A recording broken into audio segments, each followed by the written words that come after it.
Hello, good morning students. Welcome to Raj Malhotra IAS academy.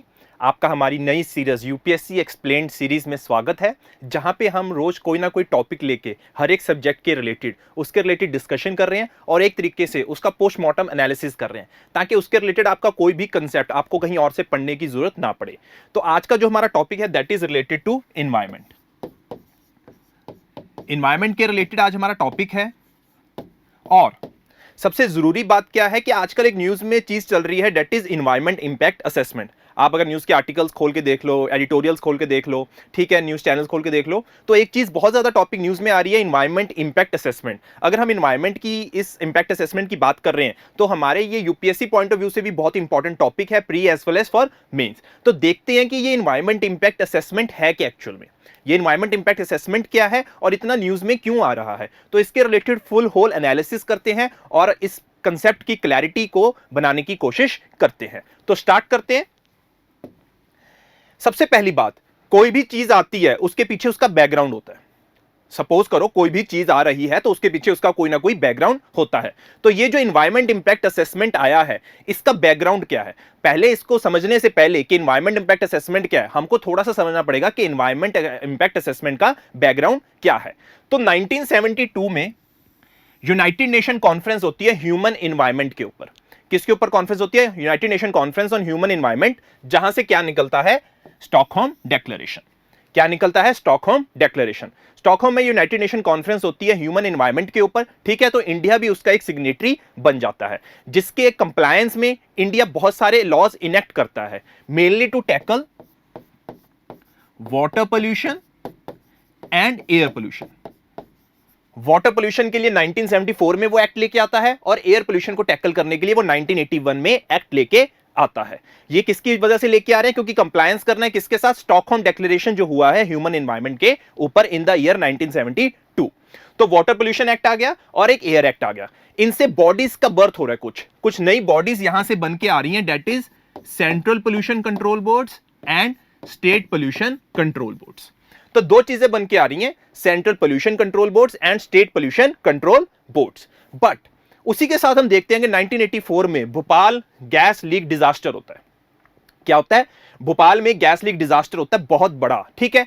तो उसकी वजह से अब समझ में आ जाता है इंडिया के अंदर कि हमें कुछ ऐसा एक्ट लेके आना पड़ेगा, एक अम्ब्रेला एक्ट लेके आना पड़ेगा, जो कि एनवायरमेंट के रिलेटेड जो भी डिजास्टर्स हैं उनको कवर कर सके और बेटर तरीके से हम एनवायरमेंट के अंदर जो इश्यूज आ रहे हैं उनको टैकल कर सके।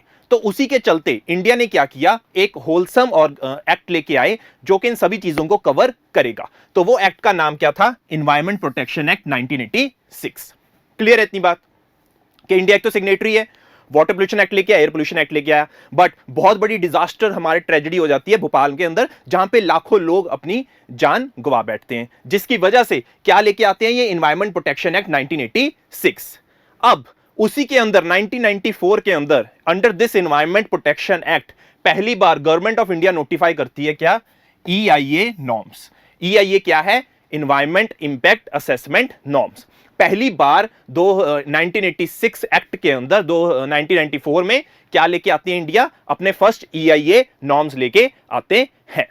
अब EIA बेसिकली क्या कह रहा है? कह रहे कोई भी प्रोजेक्ट लगेगा अगर इंडिया में, इंडस्ट्री हो, इंफ्रास्ट्रक्चर हो, रोड्स हो, कोल माइनिंग प्रोजेक्ट हो, स्टोन क्वेरिंग हो, कुछ भी हो, उसके रिलेटेड जो भी प्रोजेक्ट होगा उसके रिलेटेड उसको एनवायरमेंट इंपैक्ट असेसमेंट करवाना पड़ेगा, ताकि जो जैसे डिजास्टर्स पहले हो रहे हैं, भोपाल गैस लीक डिजास्टर्स, उनको टैकल किया जा सके और उनको अवॉइड किया जा सके।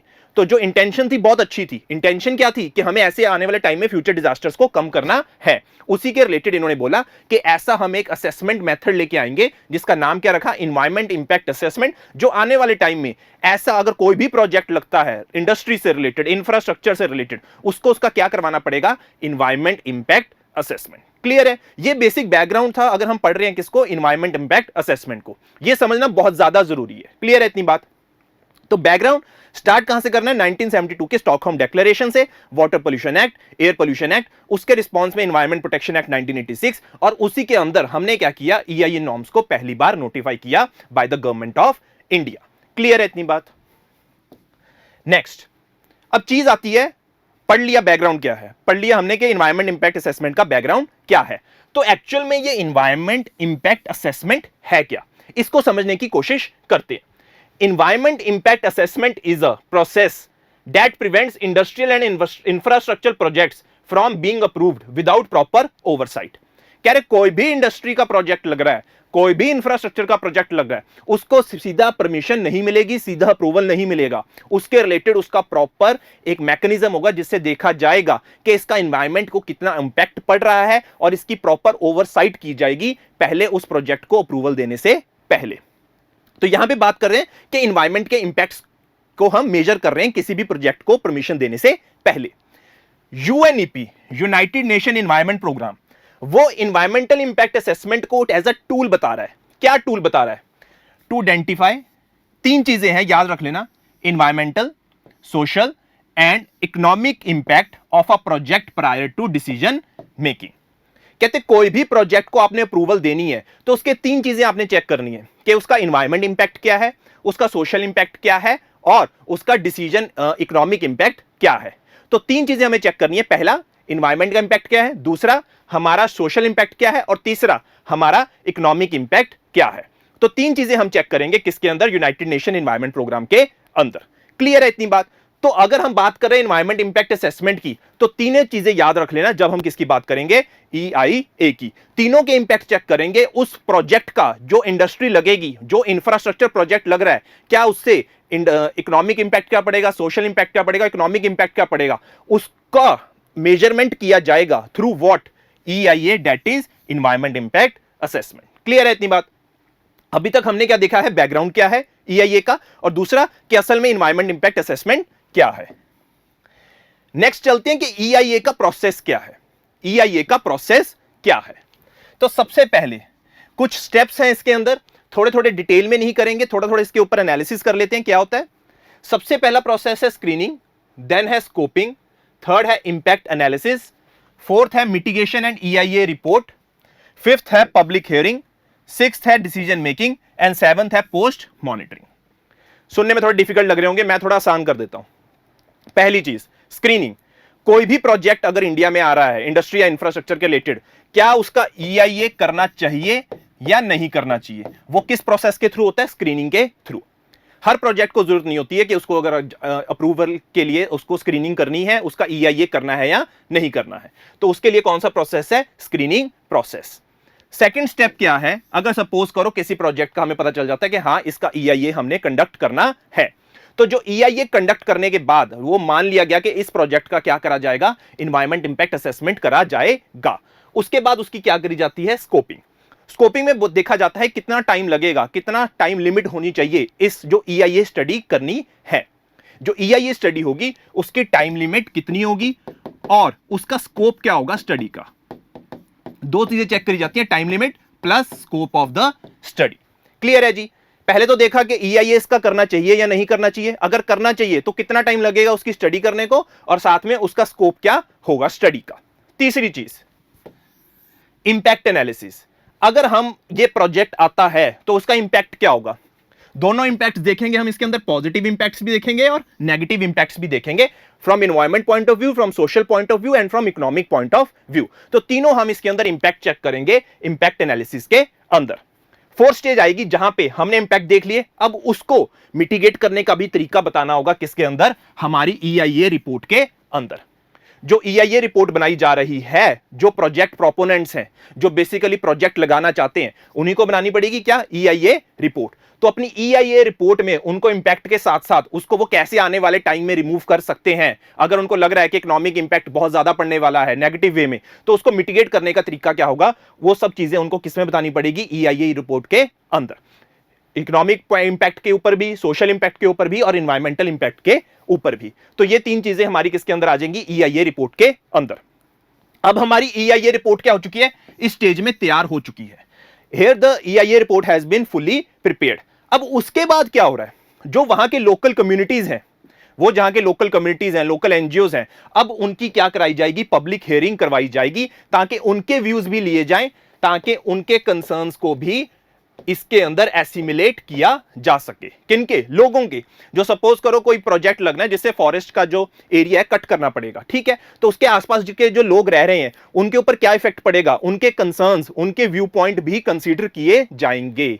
क्या कंसीडर किए जाएंगे, उनके व्यू पॉइंट्स भी कंसीडर किए जाएंगे in this process of public hearing. Clear है इतनी बात। नेक्स्ट क्या है, फिर जो सेंटर में और स्टेट्स में जिन्होंने परमिशन देनी है किसको, इस EIA को, that is environment impact assessment को, वो फाइनली यहां पे अपना क्या देंगे, डिसीजन प्रोवाइड करेंगे कि EIA उन्होंने देख लिया है, पब्लिक हियरिंग सुन ली है, अब डिसीजन उनके ऊपर है क्या वो इस प्रोजेक्ट को परमिशन देना चाहते हैं या नहीं देना चाहते हैं। अगर वो परमिशन देना चाहते हैं तो प्रोजेक्ट अप्रूव हो जाएगा, नहीं देना चाहते तो रिजेक्ट हो जाएगा, और अदरवाइज वो बोल सकते हैं कि अपनी EIA रिपोर्ट के अंदर कुछ चेंजेस कर लो और फिर से हमारे ऊपर ये प्रोसेस सारा क्या होगा, रिपीट होगा। लास्ट में डिसीजन हो गया, प्रोजेक्ट अप्रूव हो गया, वहां पे वो खत्म नहीं होगा, क्योंकि बाद में उसकी पोस्ट मॉनिटरिंग भी करनी होगी। अगर उन्होंने EIA रिपोर्ट के अंदर बता रखा होगा कि हमारे ये स्टैंडर्ड्स हैं, इतना इतना इंपैक्ट हो सकता है, तो उसकी कंप्लायंस भी तो चाहिए हमें कि सच में इतना जो प्रोजेक्ट आ रहा है उसका इफेक्ट इतना ही पड़ रहा है, तो उसके रिलेटेड हमें उसकी क्या करनी पड़ेगी, पोस्ट मॉनिटरिंग करनी पड़ेगी। ये किस प्रोसेस में होगा, पोस्ट मॉनिटरिंग प्रोसेस में। क्लियर है इतनी बात। तो EIA का प्रोसेस कंसिस्ट ऑफ हमारी ये stages, screening, scoping, impact analysis, mitigation and EIA report, public hearing, decision making and post monitoring. Clear है इतनी बात। अब प्रोसेस क्या है हमारे EIA का, इसको थोड़ा और सिंप्लीफाई करके बता देता हूं। पहले साइट की सिलेक्शन करी जाएगी, क्या करी जाएगी, साइट की सिलेक्शन के कहां पे वो प्रोजेक्ट लगाना चाहते हैं।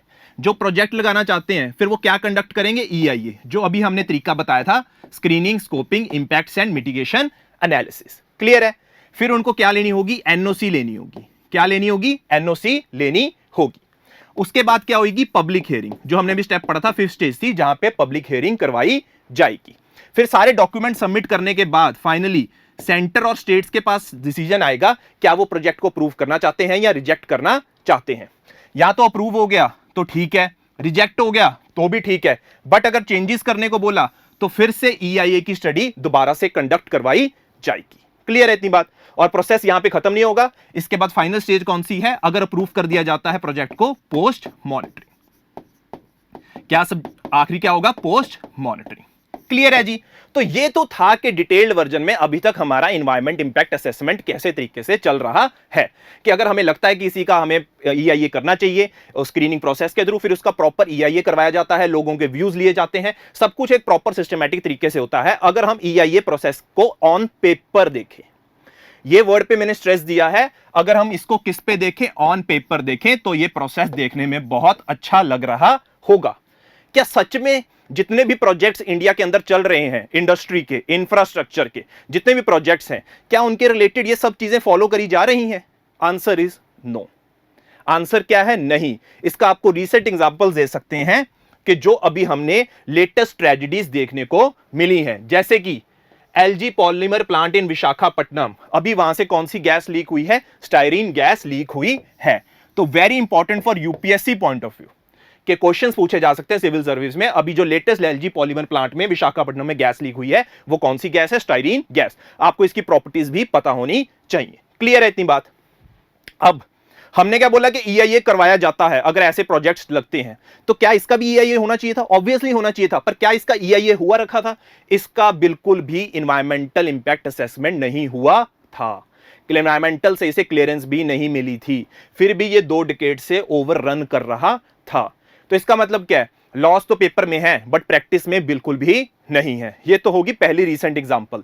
सेकंड एग्जांपल, असम के अंदर अभी जो नेचुरल गैस में ऑयल फील्ड में आग लगी है, उसके अंदर भी देखने को मिला है कि जो पब्लिक हियरिंग का प्रपोजल था, जो डाला हुआ था, वो भी प्रॉपर तरीके से पूरा नहीं किया गया था और इसके भी एनवायरमेंटल क्लियरेंस को लेके इश्यूज थे।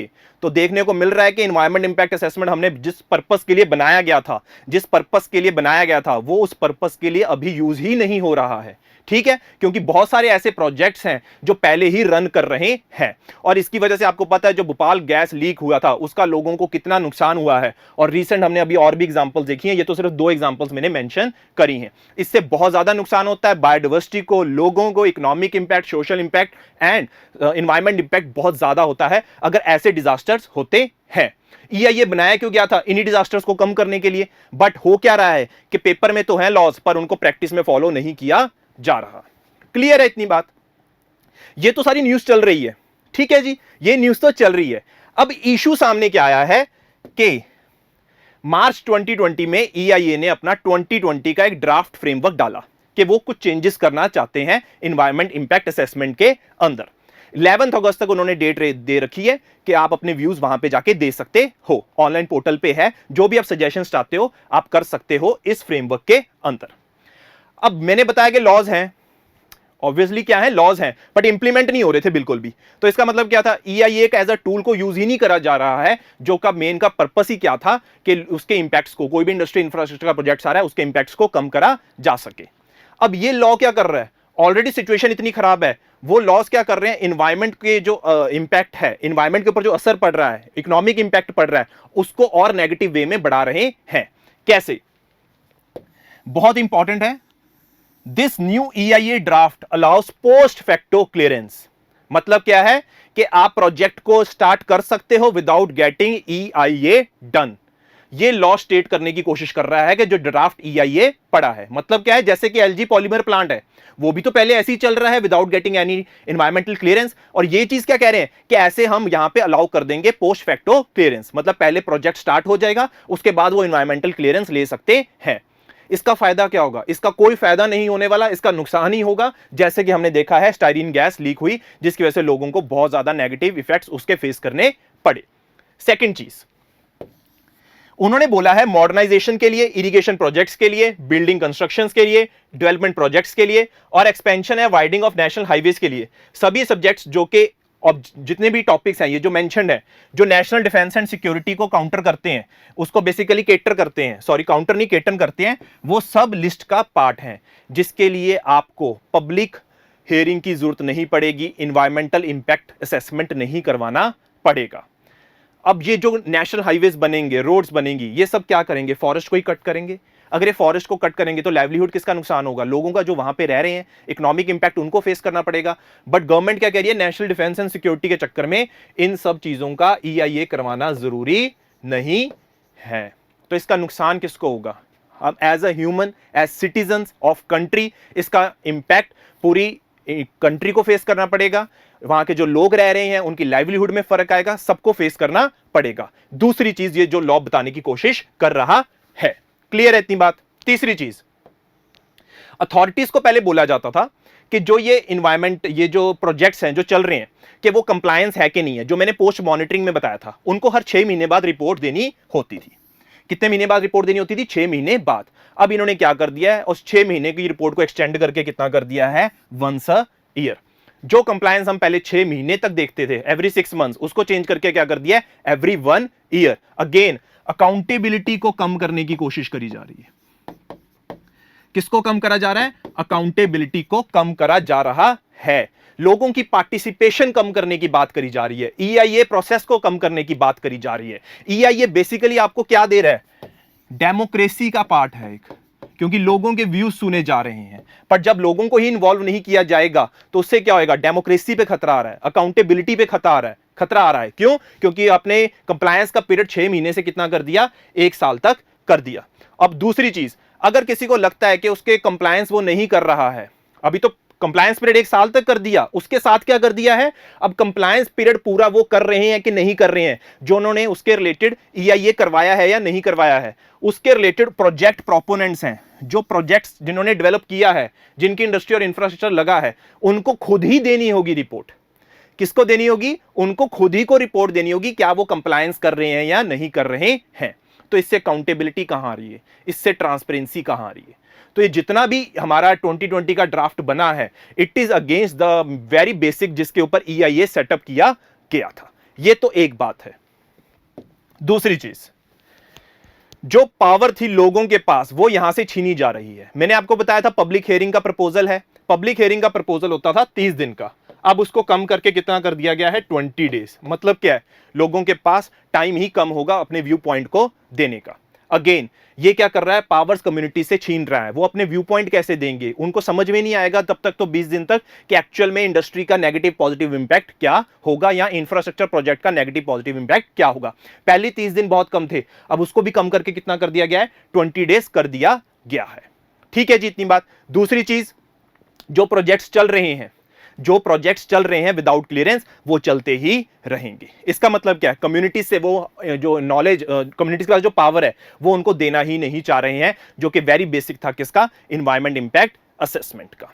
ठीक है जी, तो ये कुछ लूप होल्स हैं अगर मैं बात कर रहा हूं किसकी, एनवायरमेंट इंपैक्ट असेसमेंट के ड्राफ्ट 2020 फ्रेमवर्क की। मैंने रीसेंट कंटेक्स्ट में भी बता दिया कि जो लॉज पहले से प्रिवेलेंट थे उनके बावजूद भी उनको फॉलो नहीं किया जा रहा था। अब अगर ऐसा EIA का लॉ आ जाता है 2020 में, क्योंकि 11 अगस्त तक उन्होंने हमसे व्यू पॉइंट मांगे हैं, तो हमें अपने व्यू पॉइंट देने चाहिए जो हमें लगता है कि चीज गलत है। जैसे कि post facto clearance compliance period every 6 month से एवरी 1 ईयर कर दिया गया है, और कुछ नेशनल डिफेंस एंड सिक्योरिटी को लेके कुछ चीजें हैं जिनमें ओपिनियन ही खत्म कर दिया गया है। No doubt national defence and security बहुत इंपॉर्टेंट चीज है, नेशनल डिफेंस एंड सिक्योरिटी बहुत इंपॉर्टेंट चीज है, बट इसके बीच में एक बैलेंस होना चाहिए। हर चीज आप नेशनल डिफेंस एंड सिक्योरिटी को लेके EIA को खत्म नहीं कर सकते हो, जो कि बेसिकली ट्रेजेडीज को मिटिगेट करने का काम कर सकता है if it has been implemented properly.